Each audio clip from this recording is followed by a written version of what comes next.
Hey, everybody, and welcome to another episode of the Views on Vue podcast. I don't know why I said it that way. I feel weird about it now. Anyway, this week on our panel, we have Divya Sasidharan. Hello there. Joe Eames. Hey, everybody. Fritz. Hey. I should say all your intros. I got lazy. Next time. I'm going to procrastinate. I'm Charles Max Wood from devchat.tv. This week, we have a special guest, and that's Darren Jennings. Darren, do you want to say hi? Hello. Good to be here. This episode is sponsored by KendoUI. KendoUI allows you to build better apps faster. They have a comprehensive library ranging from data grids and charts to buttons and sliders. Plus, you can use their components as plain JavaScript as well as in Angular, React, and Vue. They have a large collection of customizable popular themes like Bootstrap and Material. Go check them out at viewsonvue.com/KendoUI. Do you want to tell people who you are? Sure. Yeah, my name is Darren Jennings. I'm based in San Francisco, originally from Kentucky, Louisville. I'm currently working at Kong. I am tech lead for a team that's primarily front end, but we do manage some full stack on the back end. We primarily write our apps in Lua, with the front end being mostly Vue. Wow, you don't hear Lua very often.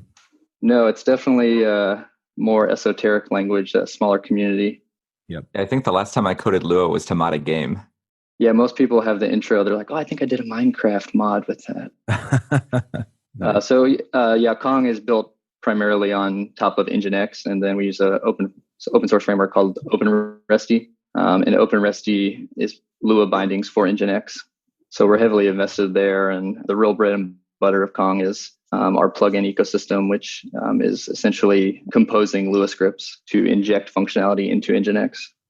So step back for a second. Kong is like the world's most popular open source API gateway. So if you've ever used like AWS as a popular one that a lot of people use, but this is more focused on scalability, performance, and being on premises. So we help companies connect microservices and their architectures, and then using the power of Nginx to tie it all together. I just want to say, with the power of Nginx. That's very cool. So yeah, I read some articles this morning. I think you even wrote a few of them. The first thing I looked at, though, was vue-autosuggest, which is an open source component that you've written. You want to just talk a little bit about that, and then we can talk about the process of open sourcing components and things like that?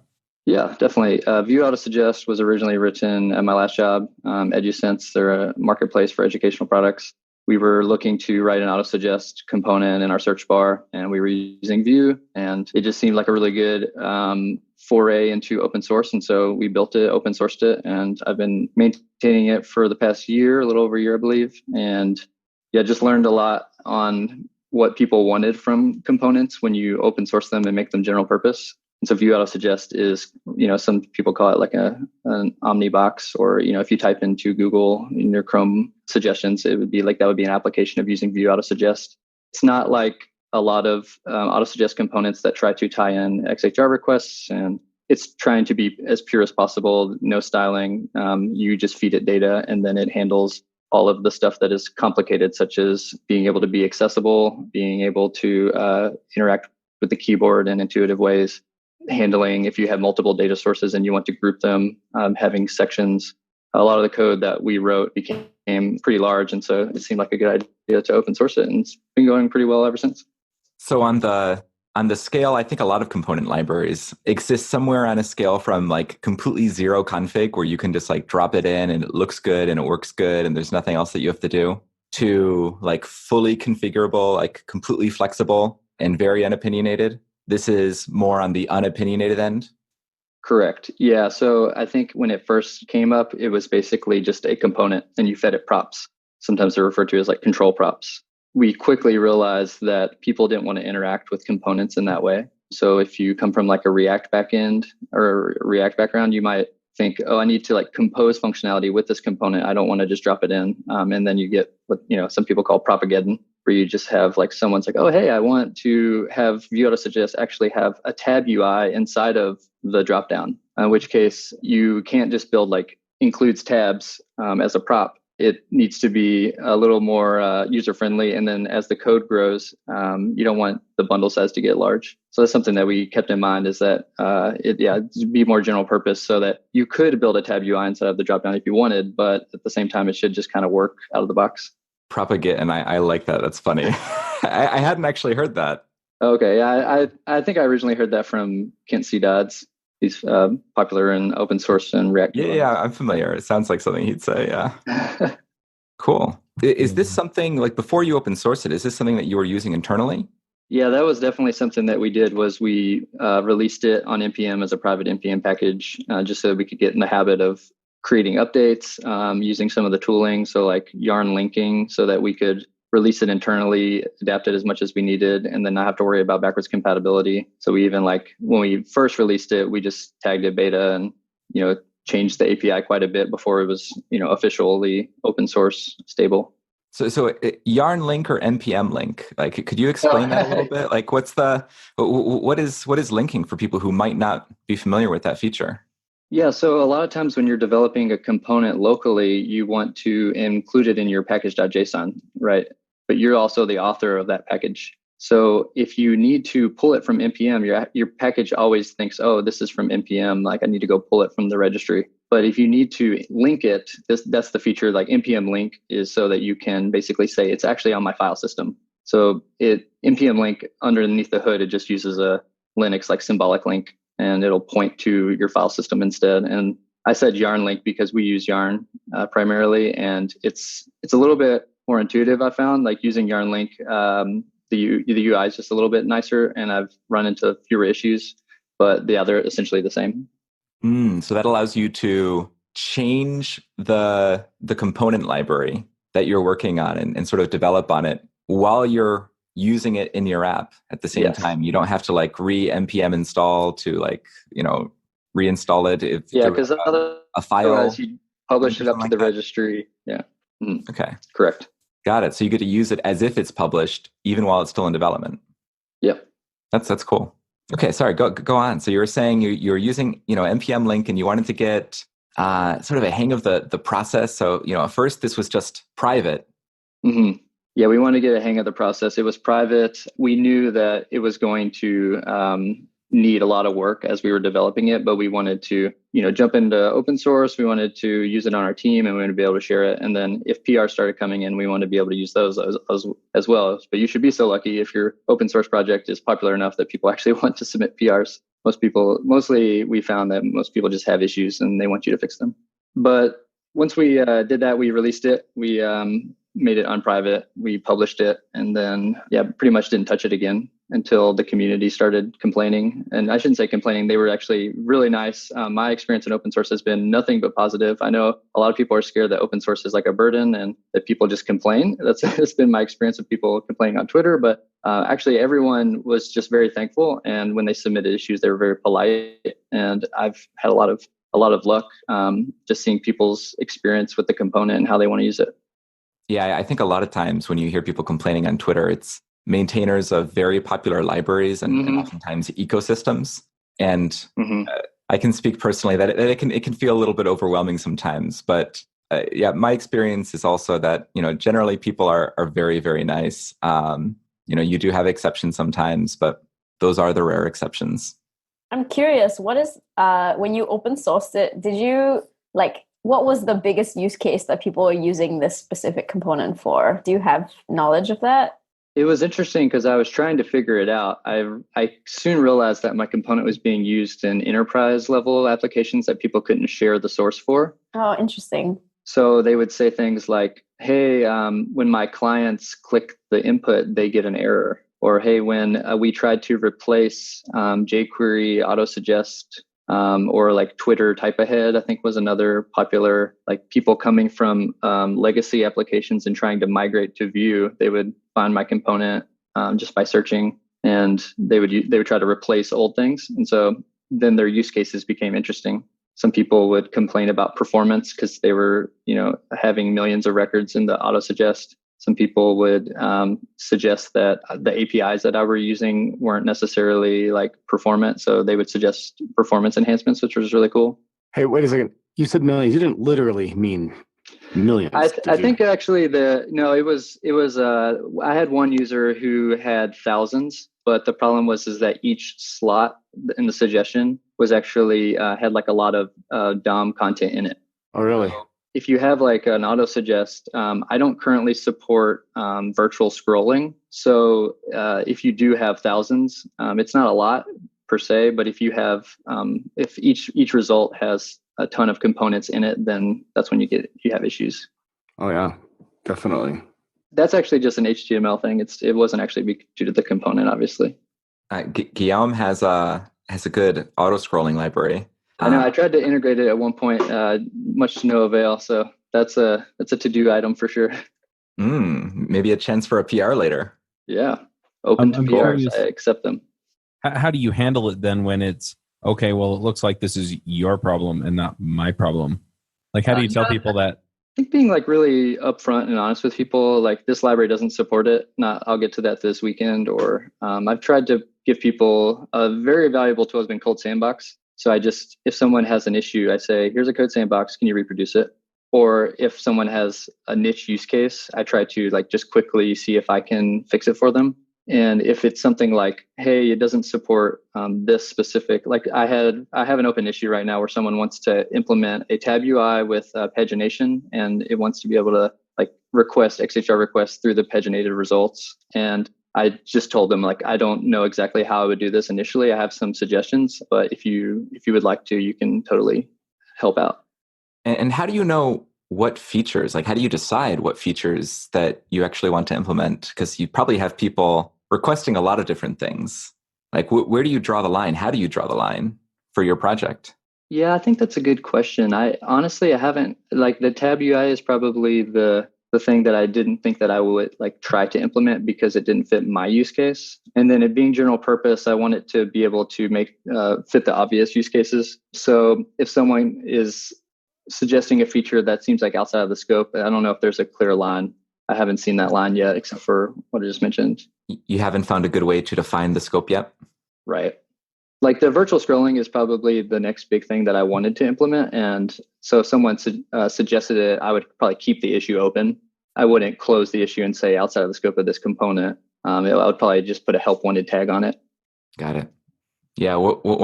Some of the things that I hear library authors sometimes using to decide whether they want to implement a feature is whether there are any significant downsides to implementing this feature. Like, would it increase the size of the component by quite a bit? Would it increase the complexity of the component, making it harder to maintain or more likely for there to be bugs? How many people are using it? Like, is this something that like most people could take advantage of, or is it kind of like a 1% edge case? This component? I see what you're saying. Yeah. Along the spectrum, I think like defining like where on the spectrum from highly opinionated and providing like everything to, being completely flexible and really taking care of just like one single concern and leaving everything else outside of that.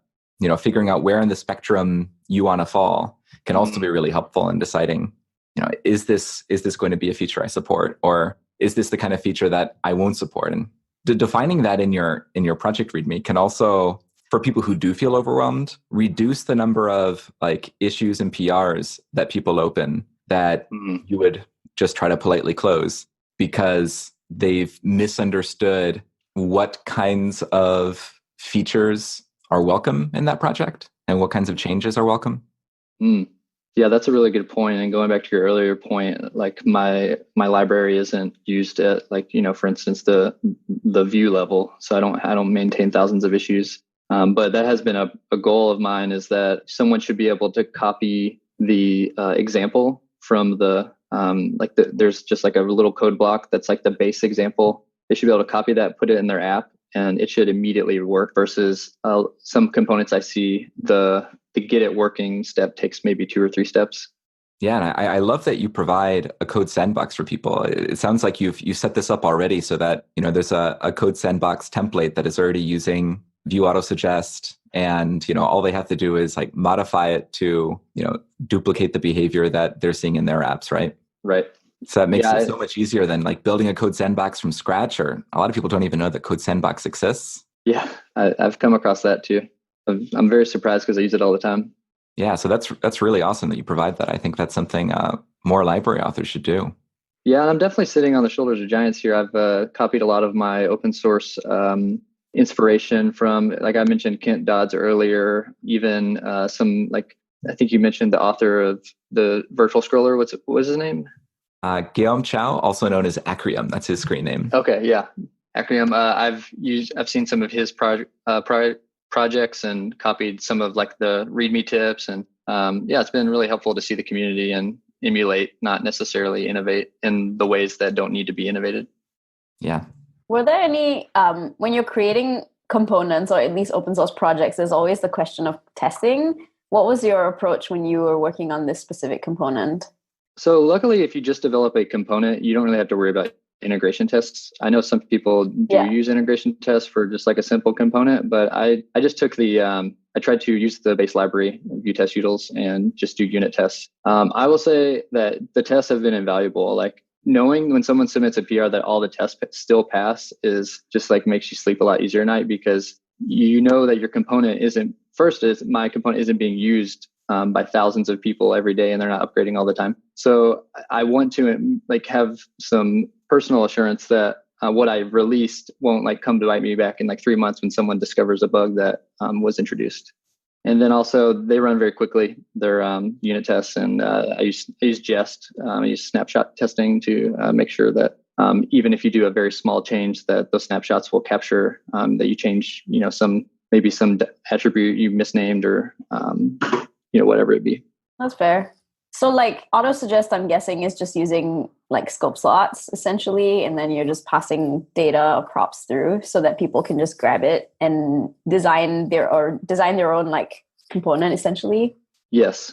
It's meant to be unstyled. So if you did plop it into an unopinionated, or if you had just a blank HTML document without any styles, it would look pretty ugly. It would have the UL. It's a list of an unordered list with list items. So it would have all of the funky styling that comes with blank HTML documents. But if you did populate it and say like something that had Bootstrap, it would look a little nicer. And then the slots are so that you can have your items have images if you wanted, or whatever you really wanted, and then you can even put components inside of the slots. Awesome. It's cool. Yeah, even thousands of components with thousands of components in them. Yes. So one thing that I'm curious about is just the process of going to open source. So you realize that you have this component that's useful. Had you already extracted it out to its own package, or did you build it into the app and then extract it from there? And is there a good way to do that? I would say that open source has to be your mindset when you're writing components. We've found that, at Kong, we have an internal component library, and of course it's called components. So each component is meant to be a like singular entity that doesn't have many dependencies. It tries to be unopinionated about what it receives in props. It doesn't know anything about view Xstate. It doesn't have any, it basically doesn't, they're not application components. And so I think a lot of times when you're developing maybe a large view application, you come up with things like a user component. And then for instance, if it was a Kong user, it would be very specific to Kong. It'd have a lot of Kong business logic in it. But then maybe you say, oh, that user component is just, it receives these props and it can be extracted out and we can use it in another app that doesn't necessarily have these very specific user attributes. And so when we were developing the vue-autosuggest library, it was, at first we did have like a lot of, like we had Axios calls in it at first. And we were like, wait a minute, like that doesn't need to be in there. Like we don't want, if we were to open source this one day, we don't want people have to download Axios in order to get it. So I have a couple questions. One of them is related to the features that you ended up using in order to make the component highly reusable. Like, were there any features that you discovered or features that you found yourself heavily relying on in order to make the component more reusable? I think you mentioned like scope slots earlier, for example. Mm-hmm. Is that something that helped in making the component more reusable? Definitely. So I was recently going to give a talk on like 6 patterns that I would suggest using if you're going to open source components. And so I could briefly mention some of those and maybe we can go in deeper into some of them. But yeah, one of the things I realized is that people really want to write in Vue. So part of the allure of Vue is that they come from either a React world or they come from a legacy jQuery world, and they love the Vue documentation. And they love it so much that they don't want to see anything that's like outside of that realm. And so at first what we were doing is we would provide a component, and then down in the methods, you could style a create element. So in Vue, if you want to create a node, you can use the create element method on the Vue instance and create some DOM content, some nodes, like, so you could customize the slot that way. And so we had a method called render suggestion. And render suggestion would basically do what the slots are currently doing. And I had people say like, I don't get it, or it's not intuitive. And it was largely because I come from a React background, and so I was using it in the sort of the render prop way. And so I realized quickly that slots are like the Vue way, and it's what people wanted. And actually, it's more intuitive now when you go to view it. Slots were a late addition; they weren't in the first iteration. Something nice about scope slots too, that they are very similar to render props, and actually they can be used the exact same way that render props can be used. They're just an abstraction that makes that feature usable across both templates and render functions. Mm-hmm. So you never have to worry about, like, the child never has to worry about what the parent is using and vice versa. Yeah, exactly. So I wanted to be able to incorporate slots at first, but I was tied to this render suggestion method at first. And once people started voicing it, it was actually very easy to go in and just add slots, because it was, if you have render suggestion, use that because it sort of takes precedence over slots. But if you don't, then go ahead and use the slot in the template. Cool. And then, so another thing I noticed was that people wanted to interact with events. So if you look at properties of a component, you usually see like on selected or on click. You see different events, and some of those are native to like inputs. So if you just did like at click on vue-autosuggest, it should just work. Actually, Chris, this is something that I learned from you, was the concept of transparent wrappers. So I think I tweeted at you, I don't know, 6 months ago when I implemented transparent wrappers in vue-autosuggest, but there used to be something called input props, and it was basically you would bind everything inside of input props onto the input itself, because if you look inside of vue-autosuggest, it's actually wrapped into div. It's not just an input.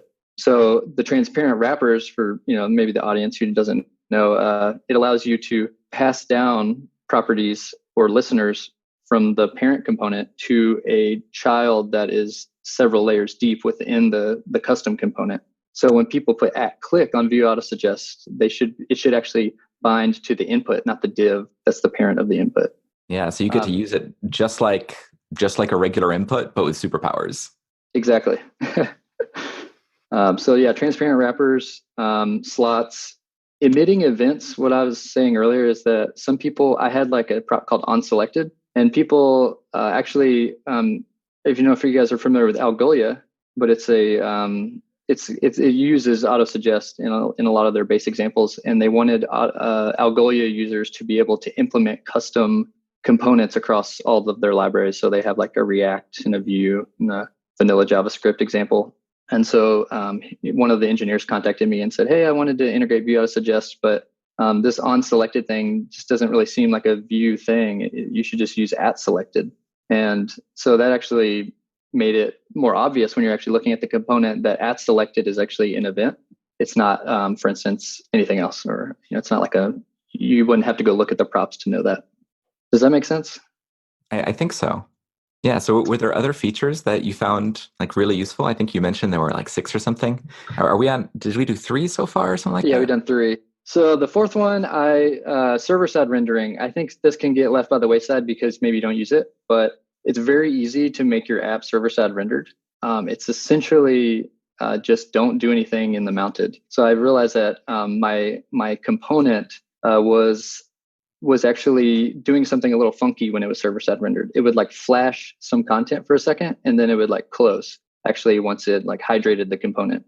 So, in server-side rendering, your component gets rendered on the server in the Node.js environment, and then, or Chromium or V8 or whatever. Then it gets put in the DOM, and then Vue will actually look at it and say, oh, this is server rendered, I need to hydrate it. And then it'll like basically apply the state. But the problem is that if you do things like set any data on mounted, then the thing that gets generated on the server will then mount to the DOM and then call mounted, and then it'll muck with the state.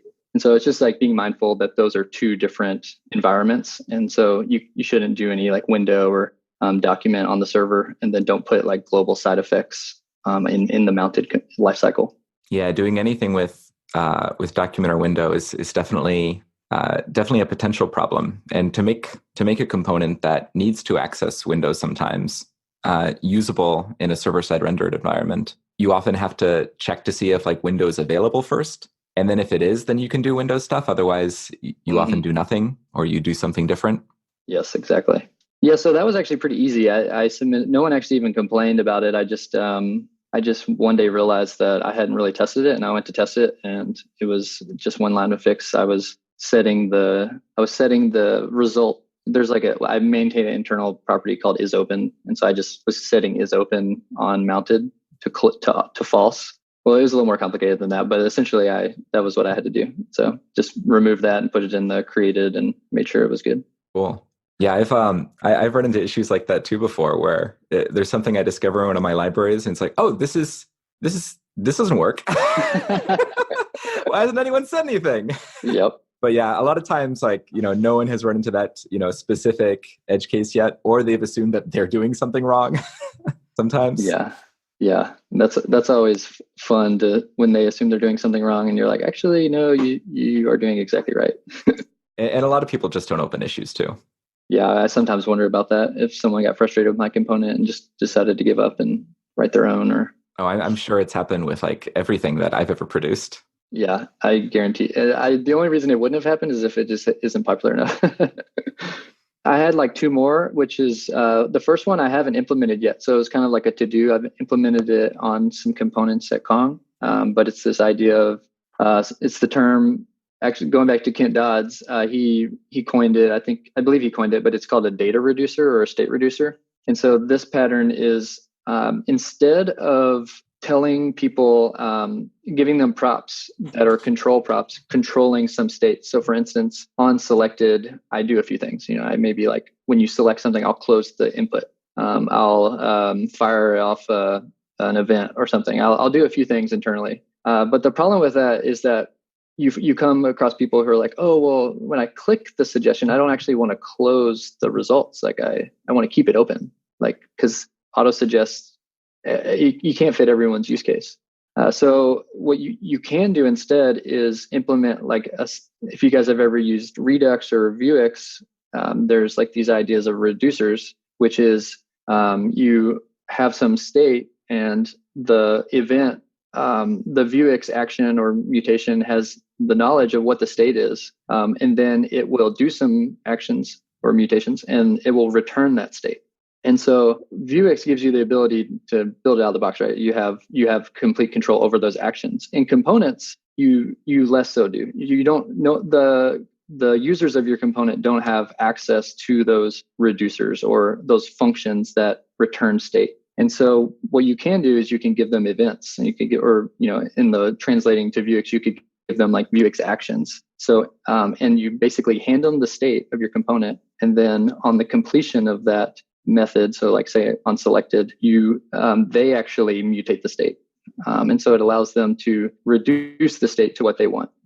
Yeah, something that sometimes like the word reducers can confuse people a little bit, but basically it's kind of like being able to like write your own computed properties like for the child component, and like pass those in, so that if you want to decide like when exactly something is open, you could pass in an isOpen function that will return like either true or false whether this thing should be open based on the state that child component has access to. And it's actually a very similar idea to scope slots, but it's returning state rather than returning content. Yes, yeah, that's exactly right. So yeah, I agree. It's like kind of like any person who's like new to Redux, like I think reducer is probably like the most like intimidating term. But you're right. It's just like function, like get some state, like pass in some state, return some state. Yeah. I've also seen it like being referred to as like inversion of control. Like, hey, like I don't want to control your state. Like you go, like I'm giving you the state. Like you do whatever you want, and then give it back to me. And then I have some inversion of control is so much simpler. That clarifies.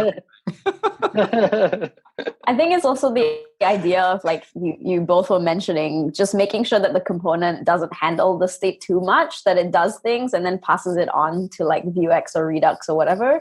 Because like ultimately, if the component does a lot of those reducers or inversion of control, then the component is no longer reusable because then it's very specific to one use case. So like if you were to use it in here and then it changes state, and if you were to reuse it, that will also be affected by the previous one. Yeah, if I had to pick a one word that I liked better for that pattern, it would probably be a getter, because that's essentially what it is. And that's exactly what you call it in Vuex anyway. So and I think it's funny that you call it that, because a little bit more sense. I had someone comment on my code and say that I was mutating arguments inside of getters, and they thought it was an anti-pattern. So it's just interesting. It's like people coming from. I thought you were just returning state. Well, that's the thing, is that the reducers actually mutate state inside of them. So you give them the state. You give them the state. They can set is open or not, and then they return the state. Oh, so they don't return is open? Oh, I'm sorry. You're right. Yeah, you're right. So there's no side effects inside of state reducers, correct? Okay, cool. So maybe so in that case, it's just like a computed property. Computer properties also don't have any side effects, and getter is like, it's literally what it's called in JavaScript. So I think that's a pretty decent name for it. Heard here today, December 5th, 2018. Oh, this isn't the first time I've gone on this particular rant. Okay. I think hopefully the first time I've gone on this particular rant on the podcast, though. No, it's immortalized. So I haven't actually used it in vue-autosuggest. So I'm hoping to, because I think it will solve a little bit of the reusability aspect of it. Yeah, that's a great suggestion. Thank you for bringing it up. And then the last one, this is more of if you are thinking of components, this should probably be in your tool belt, which is what I'm calling the provider pattern. So a lot of components try to pass in components and then return, or rather they'll try and pigeonhole into things where they're not supposed to. So for instance, if you're in vue-autosuggest, you shouldn't also include Axios as a dependent. And so you could write, I believe, I haven't seen this in Vue, but there was a React library where basically is a higher order component. So you have a higher order component that passes in from the result of an XHR request. So you just give it like a URL, and then it'll pass down the data to the child component. And so one of the things is at Kong, we have the way we compose our components has been additive. So for instance, we recently had to make sure that all of our components on our admin dashboard were aware of user permissions. And so there's a couple ways to do that. Vue provides several tools. You can have mix-ins. You can put all of the Vue Xstate into all of those components so that they're now aware of a permissions set. But we knew that actually the way you configure Kong, this was like an on-off switch. So we needed all of our components to know about the permissions of the user and conditionally render based on those permissions, or just don't worry about it. And so we implemented like basically a higher order component, or the provider pattern, to where we wrap everything in what's called a RBAC validate component. It will know about the Vuex store where we have permissions, and then it'll just like pass down and provide some like, it's almost like, it uses scope slots. So we just pass down like data to the slot, and then it will conditionally render if the user is allowed. And if they're not allowed, then we have different edge cases for tables and cards and et cetera, sidebars. So the idea is very similar to how like React does context. So it has like the overall provider pattern or theme, and then that passes it through to child components. Mm-hmm. Yeah, okay. Exactly. Yeah, that's a really good pattern. I think we've talked about this in the I don't even remember what we talked about in the podcast, but we've mentioned that one as a good one too. Another one that I've used is like the provide inject pattern, which is like the idea is that there isn't a component, because sometimes it's annoying to always have to wrap, right? So if you have permissions, you always have to wrap it in like a permissions component in order for children to know what it is. And then I've used provide inject. So it's just like whatever parent component is like, okay, provide permissions. And then any nested children can choose to subscribe to that. They can be like, hey, I care about this and I want to know if permissions is true or false, and decide it that way. How do you make sure that the permissions that, for instance, we looked a little bit about how we might, there's a couple ways to provide that data. So if you're providing permissions, do all of the children components have to know about those, like as props or data attributes? So if you use the provider pattern, from my understanding of how you're using it, then you would pass it via props, right? Because it's like the slot will just pass through whatever. And then if children need it, it would have to pass it down as a prop. But if you were to use the provide inject pattern, you don't have to. The nice thing about that, which is similar to the old context API, the old React context pre-16, which was like it essentially you would just grab it via like a data property. So like in the child itself, you could just grab it. I think it's just inject, and then you would grab that specific thing, whatever you called it. If you called it permissions, you would just grab it that way.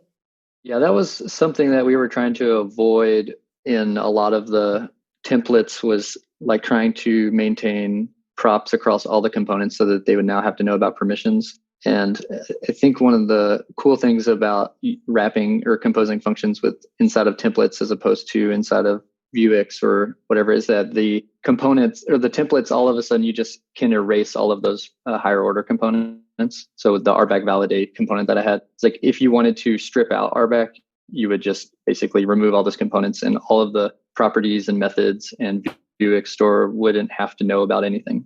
Well, with provide inject, if you don't want to inject something, you actually don't need to. So for the components that don't care about permissions, you just don't add inject permissions. Inject in there. And then it doesn't exist anywhere in that component scope even. So as opposed to passing it as a prop, you're saying in the inject. Yeah, using provide inject, because it's providing something to descendants optionally if they want it. So the children components can decide what they want to grab from ancestors. Yeah, so one thing we could have done is we could have provided, and then everywhere that needed to know about, for instance, the permissions would just inject permissions, and then It would be treated like a prop or a data attribute, just not reactive. I guess is the only. Yeah, I think provide inject generally is not reactive, but there are tricks where you can make it reactive. Yeah, the root won't be reactive, yes, but you can add reactive properties to it. It won't make things reactive automatically for you because a lot of things will not want to be. Well, part of the component that we were composing was it was actually feeding permissions, and then it was actually running a like simple algorithm to see if that so it would actually, each component had to know what resources it needed. So you wouldn't just wrap it in the component. So it wouldn't just be like a inject permissions. It would be use this component. Here are the permissions, and here are the resources that this specific component has access to. So if you're looking inside of the template, you can say, in order for users to be able to access this, I see the component and I see which resources this component needs to compute. So I think it might have been better in that regard, but I assume we could have used inject as well to feed to the components and do the same thing with the plugin or something. This episode is sponsored by Sentry.io. Recently, I came across a great tool for tracking and monitoring problems in my apps. Then I asked them if they wanted to sponsor the show and allow me to share my experience with you. Sentry provides a terrific interface for keeping track of what's going on with my app.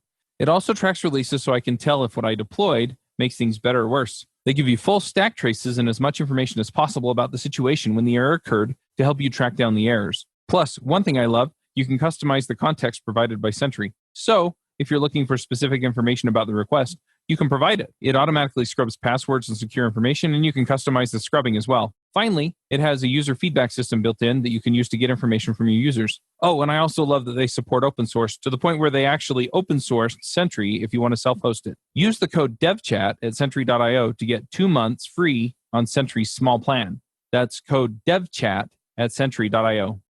Cool. So I'm curious now, changing topics slightly. You decided that you were going to open source this. Was that just out of the goodness of your heart? Or would you say that there's some kind of benefit to open sourcing something that you're finding useful internally? Like, does the company that's open sourcing get some benefit? It was definitely 100% out of the goodness of my heart. So you have it internally. Oh no, go ahead. That was a joke. So tongue in cheek. Oh, okay. Excuses aside, I think we did have something to benefit from, which is being involved in the community does provide some benefits, and like people see your company. Like I think there was like some like, oh, I want to get an open source because it's interesting. Like people submit bugs, like people find issues. Like if you have a bug in your code, then people find it and they submit patches. You learn a lot in the process. It's also like, for me, it was just like a big learning experience. I had to think in terms of reusability. So when I was developing it for open source, I knew that it wasn't gonna, like, it had to have some extra attention. So there are some trade-offs when you are thinking about open sourcing a component. Like you shouldn't release something that you're not proud of. And I'm not saying you can't, but ideally, when you're writing a component that you want to open source, you're saying like, hey, world, like I developed something. Like maybe if it's not 100% code coverage, maybe the code isn't like airtight, but like I built something and I want to share it. Yeah, you think other people will find it useful. Yeah. And was there a lot of preparation that you needed to do from taking it, when you took it from an internal tool to something that you were going to open source? There was a little bit of documentation burden. So, making sure that people like could submit issues and knew how to run it locally. You're working on a team, it's kind of like if you think of your team as like a military unit where like there's so much assumed about how the unit works that it's someone coming from the outside would need to go through a boot camp before they actually can work on your team. And the same is true with like open sourcing components. Like if you go to a README, it should have all of the necessary tools to get up and running. Something nice about that though is you're making it a lot easier for new people to come onto your team too, because by being forced to write that documentation, they're actually getting a lot of the documentation that they might need for onboarding and to help people who like haven't worked with this part of the app in a while and they've forgotten how it works, that kind of thing. Yeah, that's a really good point. We currently have those issues even with our internal component library that we don't publish to the world. We have cross teams that are confused about the API or unsure. So it's helpful for us to write it in such a way that it is open source, but just internally to our company.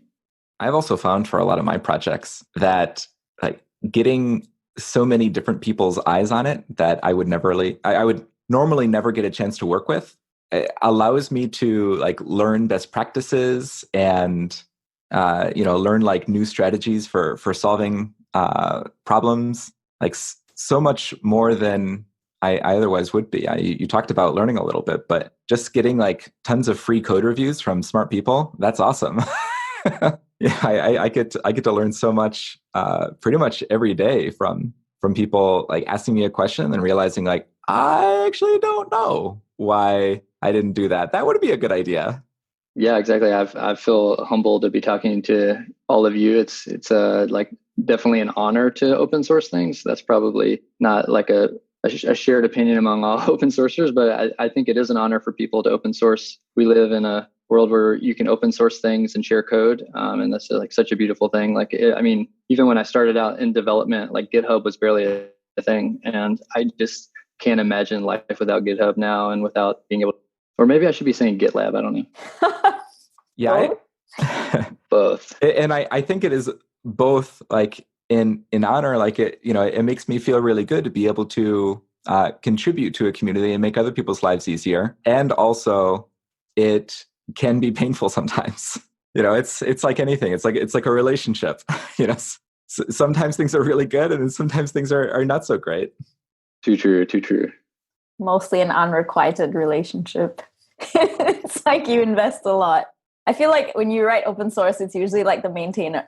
There's this idea of like the maintainer's burden. So you like you invest a lot to begin with because you're trying to build a community, right? So you're like, I really care about this, and then hopefully with time, people reciprocate and the community builds around. Yeah, I wouldn't say unrequited. It's just a complicated. Like in the beginning, you can't like assume that when you release an open source project, people are going to be like, oh my God, Darren released an open source project. I'm going to use it immediately. Which some of us on this podcast might say that because we're like, Darren is awesome and we think he builds great things. So we're going to use it. But yeah, I agree with the maintenance burden thing. It's part of the good experiences people have with open source are typically because the community is nice and helpful. And then sometimes you get an email I've noticed actually a lot of my users of my component live in different parts of the world, and so I only get support issues like in the middle of the night, which is fine because I don't check my email in the middle of the night. But when I wake up in the morning,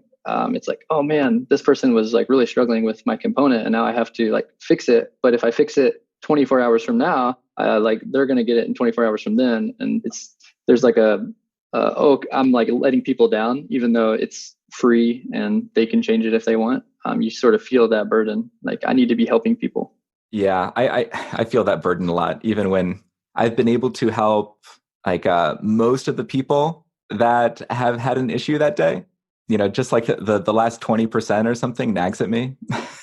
But I'm trying to get better at that. I'm trying to get better at just accepting, because you can't do everything.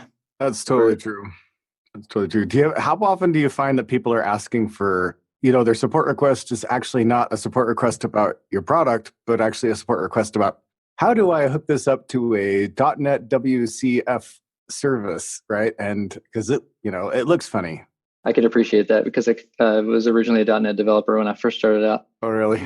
I think most of my issues have been that, actually. So people will say, hey, I really want to use this with vue-validate, which is a very popular validation library in Vue. And so my first thought was, oh, that should be totally possible. And then I realized that something I did like slightly made that a little difficult. And so I was like, oh, I felt like a huge burden. Like, oh, I used vue-validate at my last job. Like I would expect to be able to integrate this in with vue-validate. And so it felt like, oh, I need to go fix this. But then there were some people like asking like, oh, I have a very like specific edge case. And I was just like, yeah, you can't do that. Like, sorry. So I would say probably for the 80%. For the 80%, you can kind of either tell them either I can make it happen or that's just not possible. And for the rest, for 20%, you're like kind of shrugging your shoulders. Do you have to be kind of honest about, I don't think that works and it's just not important enough to try to make that one really weird thing work?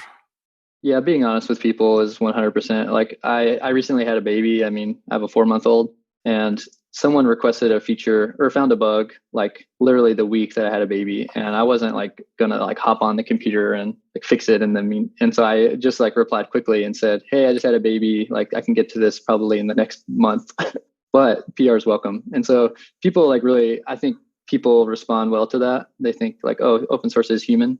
And so I would say like overly communicate with people, like if you can quickly, it's been my experience. I once saw this screenshot, like here's open source in like a nutshell, and it was a GitHub issue, and someone was like, this component is completely broken. And then someone responded, or the author responded, sorry, we have war in my country. I'll get to it soon. It was like, it's like, wow, like, yeah, open source is human. Things just got real. Yeah, maybe they've got bigger problems.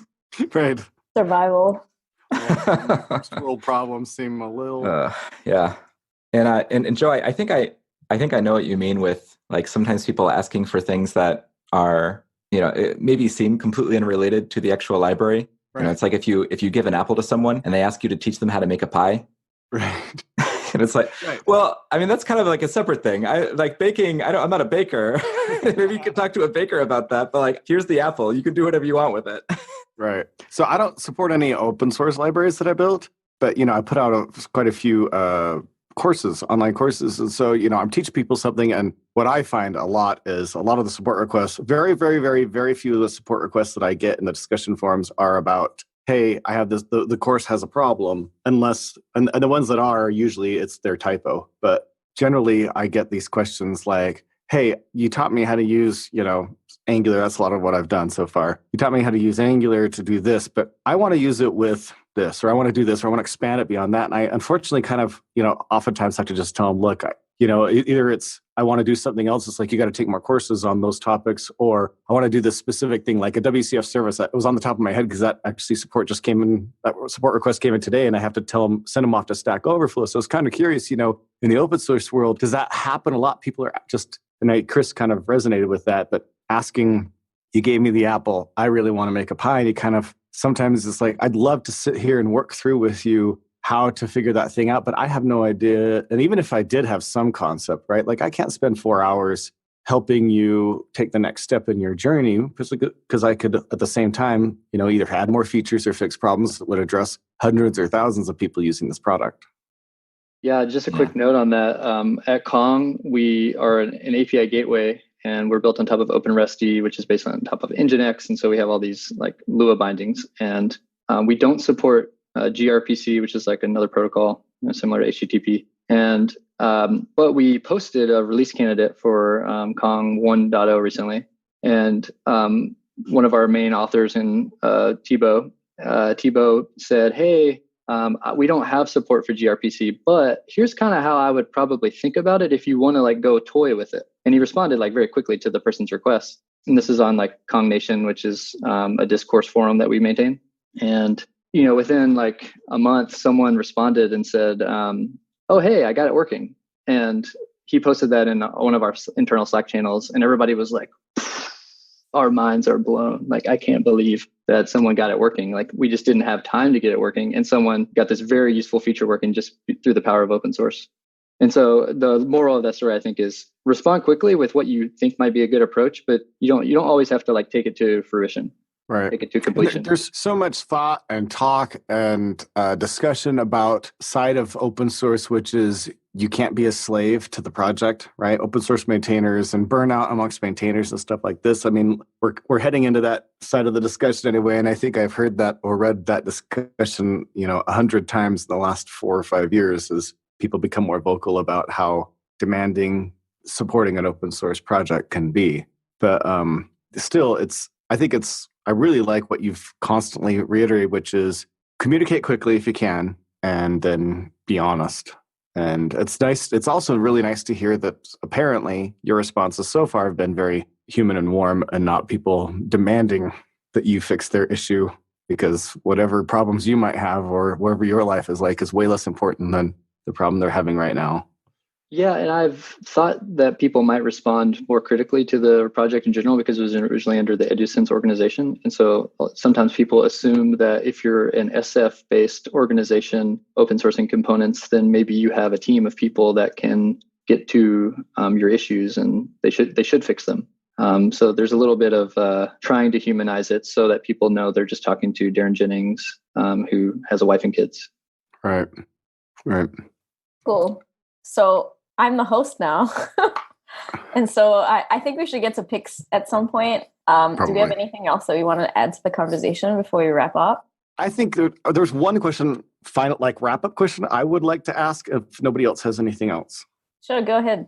Just because this is all about open source, if there's any final advice that you have for open source, either maintainers or aspiring people, just sort of as a summary to the whole entire conversation, I think that'd be a nice note to wrap up on. Yeah, I guess I could pick something that we just hosted at a Kong summit, and we had some speakers come, people I'd never heard of that were really great. And just to like lean on their experience, people who have been in software a lot longer than I have. There was a guy named Chris Richardson. He touched like on patterns for microservices and service architecture. And one of the things he talked on was patterns. And so a lot of times when people come to open source or microservices versus monoliths or Vue versus React, there tends to be like this. He was quoting someone who says there's this thing called the rocks sucks dichotomy, which my technology rocks, your technology sucks. And one of the things that I really liked about that was he was saying that with patterns, you don't get the rock sucks dichotomy. You get benefits, drawbacks, and choices. So I would just say that like if you are going to choose to open source something, or if you are going to think about open sourcing anything, this is general advice.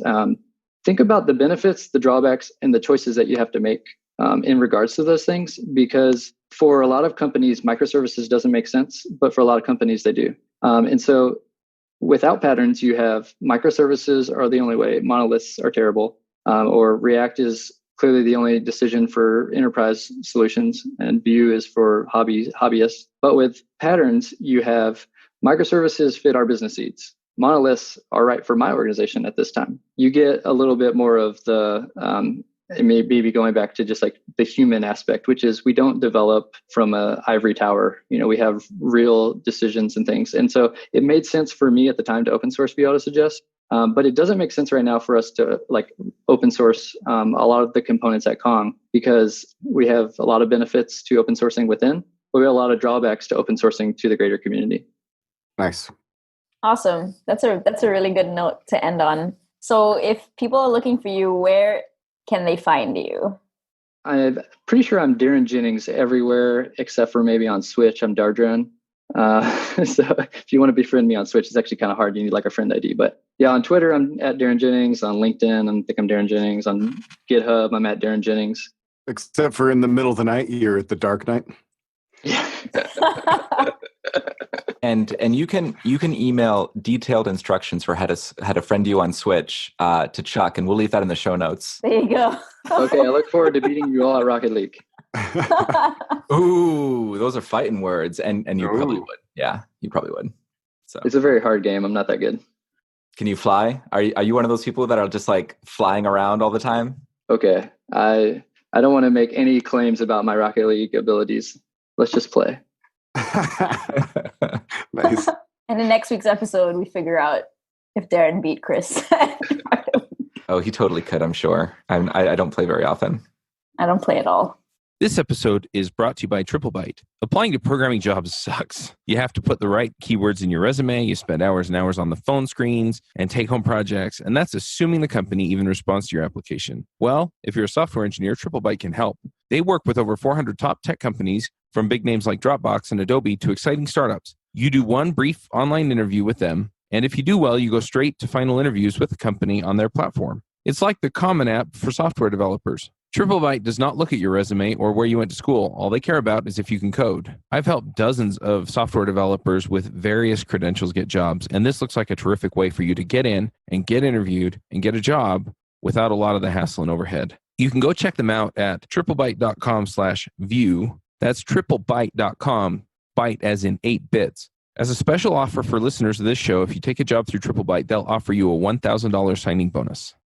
All right, let's move to picks. Joe, do you want to start? Sure. Just a note, I think we've picked this before, but all the Framework Summit talks are online at YouTube. So if you did not get to see the Framework Summit, there's a ton of really awesome talks, including talks by Divya and Chris. So you can check those out at the Framework Summit YouTube channel. Very easy to find. Framework Summit, thankfully, is a very not low competition set of words. In addition to that, speaking of YouTube channels and videos, I would pick something that's Angular related, but not specific. If you're not Angular, it's still I want to promote this idea. So at ngconf, we decided that there's all these videos out there. And a lot of times, or at least I find this, the talks that I don't get a chance to watch, I want to get back and watch them, but it's hard to carve out the time to watch all of these talks. So we decided to go through it, and we are cutting down our videos, starting with the most popular ones and working our way through them to about 3-ish minute versions. Got an editor that's going through who understands the tech, who is cutting them down to short versions that people can, if you are you interested in this talk, well, you can watch the 3-minute version and decide if you either got enough out of it or if you want to watch the whole version. And so far, the response has been very, very, very positive. Both with what we're seeing for numbers and for the response when we tell people about what we're doing. So it's a really awesome thing. If you happen to be doing some Angular, you can check out the ngconf minified playlist on YouTube. We're releasing 2 a week. But if not, I hope that this sort of concept picks up elsewhere, because there's plenty of stuff I would love to check out, but I don't have 45 minutes to watch the full talk. So, and then finally, we were speaking about human when we were talking about the reference to the poor maintainer that was in a country that was in the middle of war. I don't know when how long till this episode gets published, Chuck? How much of a delay are we on? I think we're like 4 or 5 weeks. 4 or 5 weeks. So this pick is going to come far after the new year, but it happens to be right in the heart of Christmas season. So maybe you can remember this for next year, or just pick it up now. But it's a good time to give to people that are in far greater need than you are. I was downtown with my family. We were going to go see the lights at downtown Salt Lake. In Temple Square in Salt Lake City, they decorate with like millions and millions of Christmas lights. It's beautiful. And in the building that was next door, when we were kind of like meeting up as a group, they had these 3 big boxes, these huge things, and you could go up to them. They looked like vending machines when they were the giving boxes. And it was so cool. They had all these little cards. It looked like just a regular old food vending machine, but instead of food, each little card had something like a cow or a goat or 2 chickens or food for 30 days for a family. And you buy these things, and then the money just gets donated to an organization that takes care of that sort of stuff. It was really cool. We took them with my family and we did some stuff, but it was just, it's that time of year and there are tons of people all over the world. They're in way, way greater need than you are. So that'll be my final pick is giving. Nice. That's a really good pick. Chuck, do you want to go next? Sorry, I want to jump back in on that. I actually found this idea that's really cool. So if you have a family or something, this is a totally cool idea for a way to give, which is we went through each of our kids. We all picked out our favorite meal, right? And we figured out how much it would cost to go to whatever restaurant that was and buy our favorite meal. And then instead of that, we had a super, super, super low cost, simple meal at home. We took all the money and we gave it to one of these charities that fights world hunger. So that's a really cool activity to do with your family or your partner or even your friends, right? If you're looking for an opportunity of some way to give in a cool way. So sorry, didn't mean to interrupt you, Chuck. Nope, it's all good. Keep talking about giving to people. I like it. Yeah, so for my picks, I've mostly been working on, I have 2 projects underway. One of them is this week we did a challenge, me and 3 of my friends. You can go listen to us talk every week about business and stuff on entreprogrammers.com. It was essentially that we had to do 8 Pomodoros before lunch or before noon. Of course, one of the guys is Eastern time zone, so he posts at like 9 a.m., right, that he's done. And the other 2 guys are Pacific time zone. I'm Mountain time, so they have an hour later than I do. But anyway, I've been getting up early and getting them done because, my recording days are Mondays, Tuesdays, and Wednesdays. And so I had to get up early to get them done before I started recording. Anyway, it's been really, really terrific. So I'm going to pick the Pomodoro technique. If you don't know what that is, just go look it up. And then I'm also going to pick, what is this thing? Kanban Flow. And Kanban Flow is an app that you use to manage projects. But my friend John, who's one of the guys that's doing the same challenge, he has a video out that shows you how to basically plan your week using Kanban Flow. And that's kind of the technique I've been using. Kanban Flow also has a Pomodoro timer built into it. And so that's what I've been using. And it's been really nice. I've gotten a ton done this week. And it's Wednesday. So really, really digging that. And then the other thing that I've been doing, and this is something we talked about on JavaScript Jabber, the guests were Divya, our very own Divya, and Phil Hawksworth. And we talked about basically Jamstack and all the stuff they do at Netlify. And I've been playing with 11D, which is a static site generator. That's the term I'm looking for. And I'm really digging it. I'm probably going to switch devchat.tv over to that just because WordPress is kind of overkill for what we're doing with that. And then for like the shopping carts and stuff and conference registrations and things like that, then I'll use WordPress for that. So I'm really digging it. And Netlify makes it really easy to get those sites deployed. So I'm going to pick them as well. There you go. Lots of picks. That was awesome. That was actually a really fun conversation. I really enjoyed that. Yeah, it was terrific. We'll get it linked up in the show notes too. Awesome. Chris, what are your picks? My first pick is a puzzle game called Hexcells Infinite. It's like a pure puzzle game. I would maybe describe it as like Minesweeper taken to the extreme. It's like a super extreme version of Minesweeper. It's a lot of fun and is the kind of game where you might end up just like staring at the screen for like 10 minutes, just like planning out moves and trying to like analyze the board, which I happen to really enjoy. I find that really soothing. If you find that really soothing too, you might want to check it out, especially since the holidays can be stressful for a lot of people. My second pick is simply to be vulnerable with people in your life. I have a friend who is struggling recently, and he didn't want to be a burden on people. He didn't want to tell people that something was, that he was dealing with some stuff, and he didn't want to tell people that, he could really use some help. He wanted to deal with his own issues, didn't actually even want to rely on his partner. And that might sound noble, but I think there's another side of that that's important. First, if you're never vulnerable with people, if you're never like showing that you struggle sometimes, that you have weaknesses, they're never going to want to come to you with their own stuff. So if you seem like you're just perfect all the time, or at least pretending that you're perfect, people aren't going to feel comfortable going to you with their own things. And if you want to be the kind of person who like your friends feel like they can go to you for help when they need it, I think it is sort of paradoxically important to reach out to your friends for help as well. And also, he was struggling so much that it was like wiping out his capacity for everything else in his life. So he was less able to be there like for others in his life who perhaps also needed him because he didn't have the capacity, because he wasn't able to effectively deal with this stuff on his own.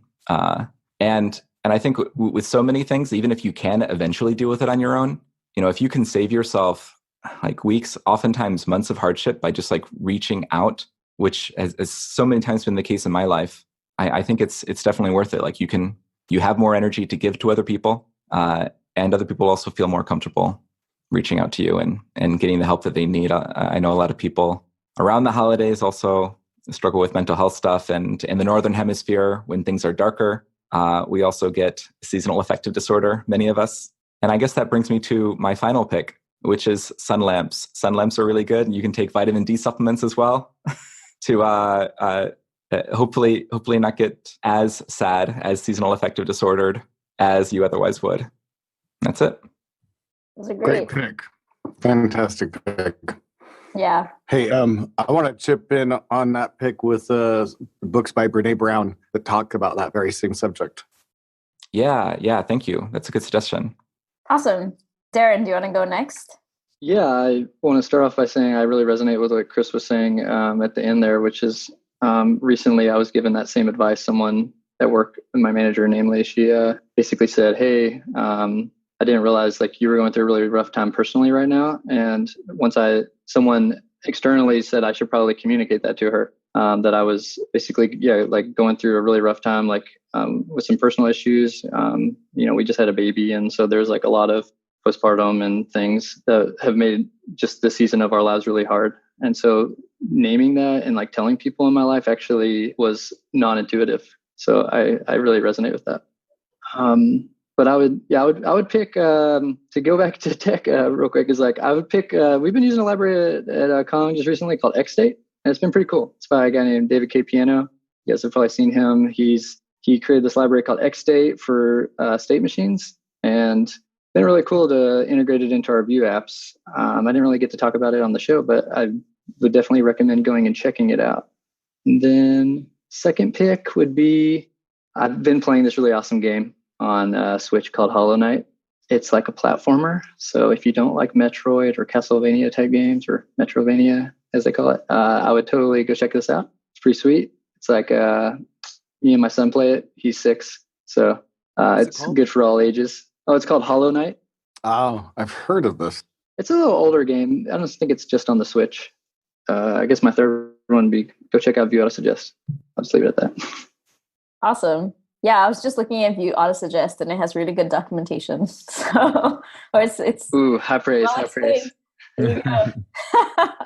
With like, I do appreciate, like we were mentioning, the code sandbox demos that you added there, because it's just a really nice trick that allows people to kind of understand how it's used in real life. It's really nice. All right, I'll go next. So I've been working on this thing, which is, so like December is Advent month, I guess. I think that's like a very Christmas oriented thing. And so a lot of Advent calendars are out where Advent calendars are like, I don't actually know the history of them because I'm not like, I don't celebrate Christmas, but it's just the idea of like the countdown. I can't tell you the history. So I'm just going to say it's just a countdown with like whatever. I'm really sorry for butchering Christmas traditions, but anyway, there's a lot of really cool like people out there who write content. So they do like Advent content calendars. So like every day they release specific things. There's one called 24ways.org, which is like various web things, like cool web things that are happening in the web. And they release one post every day. That's a really cool one. And another one I follow is called like Performance Calendar. They release content only in December, I think. And so they have one which is just like a post on performance. And that's something that I've been trying to improve on because I don't know a lot about performance. Because usually someone else thinks about it and I don't have to bother. And I figured as a web developer, I should care more. And so I've been trying to ramp up on that. And on that vein, I've actually been trying to write myself. So I have been releasing one post every day for the past few days. It's only been 4 days. Today I have a post that I'm going to publish, but my goal is to ultimately like write one every single day. And the idea is to like kind of understand and learn a concept that I don't otherwise know and then write about it. And I think in general, as developers, we always consume content. And I think there's so much value in being able to explain things. Like Darren, you were mentioning, just like the idea of writing documentation helps me strengthen my own understanding of things. And so as a personal exercise, like I've started doing that as well. And so that's like my pick. And I have to say, I'm also just like really impressed by the stuff that Divya writes, especially like when she's only written it in a single day. Oh my gosh, like considering that, like I definitely couldn't produce stuff that quality. So where can people find the stuff that you're writing? It's on my website, shortdiv.com. And it's like incredibly raw and unedited because I don't have a lot of time, because the idea is that every day I kind of learn a thing and then write a thing. Oh, I love it. Yeah, so it's a very quick turnaround period, which is nice because then I get to practice writing, but also scary because people actually read it. And you also write for the Netlify blog, right? I do. I also write for the Net. That one is more polished. The one for my own blog, because it's my own blog, I can do whatever I want, which is nice. So, yes. Cool. And so with that, we'll wrap up today's show. Thank you, everyone, for joining us. And as always, enjoy the view. Thanks, everyone. That was great. Bandwidth for this segment is provided by CacheFly, the world's fastest CDN. Deliver your content fast with CacheFly. Visit CacheFly.com to learn more.